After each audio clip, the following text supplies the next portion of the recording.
আম্মু, বলো তো তুমি কুরবানি ঈদ কেমন কাটতো? কুরবানির গল্প শুনতে চাস? আচ্ছা শুন।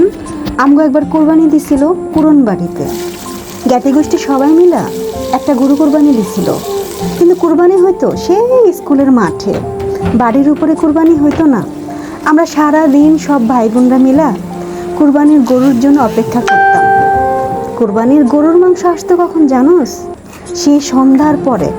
তখন আমার আম্মায় প্রায় অর্ধেকটা গরুর মাংস রান্না করতো, আর অর্ধেকটা গরুর মাংস হলুদ আর লবণ দিয়ে জাল দিয়ে থুয়ে দিত।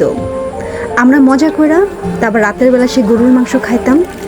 তখন তো ফ্রিজ ছিল না যে মানুষ ফ্রিজের মধ্যে মন মন করে গরুর মাংস ঢুকায় রাখবো। আর আব্বাই তো এত গরুর মাংস আনতো না, বাড়িতে আনানোর আগেই সব বিলাই দিত।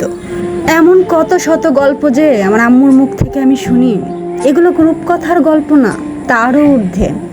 এগুলো হচ্ছে জীবনের গল্প।